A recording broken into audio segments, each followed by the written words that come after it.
सही। दूसरी जानिब वासा मुल्तान में जो करप्शन की दास्तानें ज़बान ज़द-ए-आम और कई बार हमने अपने प्रोग्राम्स में भी इसको उजागर किया, लेकिन इस वक्त वासा मुल्तान में अपने मनपसंद ठेकेदारों को ठेके नवाजने का सिलसिला वो जारी है। पहले से अलाट शुदा ठेके को कैंसिल करते हैं, फिर उसके बाद अपने पसंदीदा शख्स को वो ठेका नवाज दिया जाता है। ऐसा क्यों? हाँ, ये देखिए बात ये है कि मैंने तो उसी बंदे को नवाजना है ना जो मेरे बच्चों का ख्याल करे, जो मेरे मामलात को देखे, जो मेरे चाय पानी मुझे दे और मेरी मर्ज़ी का दे। एक चाय पानी आपकी मर्ज़ी का है, एक चाय पानी वो होता है कि जो मेरी मर्ज़ी का है। ठीक है ना? ठीक है। मैंने उसका काम करना है जो मेरी मर्ज़ी से मुझे रिश्वत दे। एक बंदा होता है रूटीन मैटर में रिश्वत दे रहा है, लेकिन मुझे वो नहीं चाहिए। अब एक ठेका हो चुका है, ठेकेदार ने गटरों के ढक्कन लगाने थे, लेकिन अभी वो मामला चल रहे थे, उनका कैंसिल करके नए बंदे को नवाज दिया। भाई क्यों? जब एक ठेका हो चुका है, एक बिट हो चुकी है, उसने ठेकेदार ने विन कर लिया ठेका, तो उसको उतना जो इतने साल के लिए, 1-6 महीने के लिए जितना टाइम आप पीरियड आप देते हैं उसको देना चाहिए। लेकिन वो इसलिए नहीं दिया कि वो उन्होंने देखा भी ये हमें उस तरीके से माल पानी नहीं दे रहा जिस तरीके से हमें मिलना चाहिए था। ये माल पानी ज़्यादा कमा रहा है, अच्छा, हमें माल पानी कम मिल रहा है, तो लिहाजा हमारा हिस्सा तो ज़्यादा बनता है। और वो कैसे हुआ?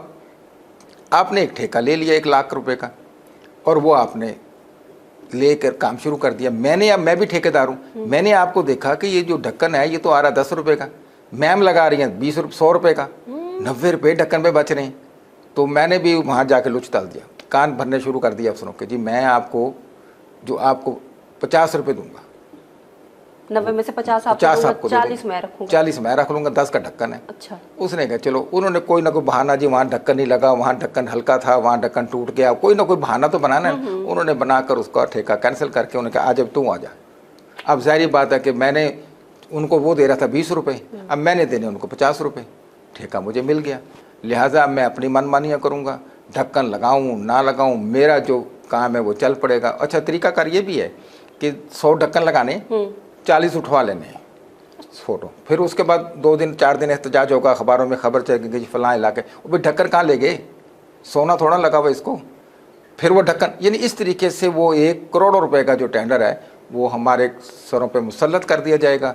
और अफसरशाही की जो इनके जो पेट हैं वो पलेंगे, इनकी गाड़ियाँ एसी चलेंगी, इनके घर के एसी चलेंगे, बीकन हाउस में बच्चे पढ़ेंगे, सिटी में बच्चे पढ़ेंगे, सिटी हॉस्पिटल में इलाज करवाएंगे और उम्रे करेंगे। हाँ। उम्रे करके पिछले मामला बख्शवा कर अगला हमारे ऊपर अजाब लेने के लिए हाजिर हो जाएंगे।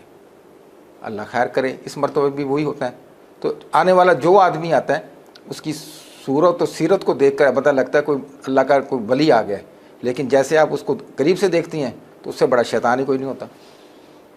वो दोनों हाथों से नोच रहा होता है, यहाँ से भी दे दो, यहाँ से वो, इससे भी ले लो, उससे भी ले लो, उससे भी ले लो।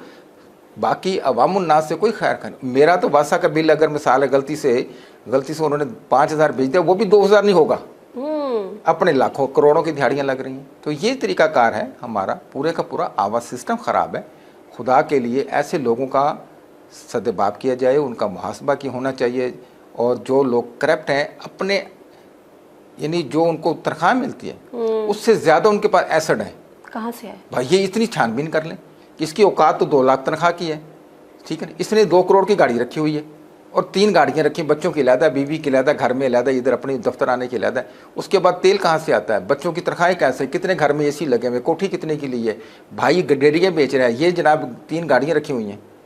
इसका मतलब फैमिली तो जदाद इसकी नहीं है, अबाउ जदाद की, इसने यहीं से माल पानी बनाया हुआ है। तो इसको बनाए ना, इसको भेजें जेल, सेंट्रल जेल भेजें और वहाँ उसे कहीं खड्डी बनाए, कपड़ा बनाए, रंग करें, ताकि ऐसे लोगों का ये सिलसिला है। ऐसे अफसरों की को जब तक हम किला कमा नहीं करेंगे तो मामला काबू में नहीं आएंगे। और उन्हें देखकर दूसरे भी राग़िब हो जाते हैं, जो सीधे चल रहे हैं ना, वो देखते रहे कि जनाब साहब कर रहे हैं तो कहते फिर मैं भी कर लेना, तो फिर करते रहेंगे, होता रहेगा, ये सिलसिला चलता रहेगा, हम रोते रहेंगे। बिल्कुल। वासा मुल्तान में करप्शन की दास्तान है और इस वक्त पूरे शहर में जिस तरह से खुदाई जारी है और उसको लेके जो इल्ज़ामात लग रहे हैं नए आने वाले SDOs, एक्सियन और ये जितने भी इनके अफसरान हैं, सुनने में आया है कि या तो इनको इल्म नहीं है या नए बंदे हैं। ऐसे जानबूझ के खड्डे बनाए जा रहे हैं, ऐसे टेंडर्स दिए जा रहे हैं जो समय से बालातर है। और आने वाले प्रोग्राम में यज़दानी साहब हम इसको डिस्कस भी करेंगे सबूतों के साथ और सामने रखेंगे आला हुकाम के सामने कि भाई देखें ये क्या क्या हो रहा है, पूरे शहर की खुदाई क्यों कर रखी है और बिला वजह कर रखी है, शहरियों को अजियत दे रहे हैं। फिलहाल हमें इजाज़त दें, अगले प्रोग्राम में मुलाकात होगी। अपना ख्याल रखिएगा। अल्लाह हाफिज़।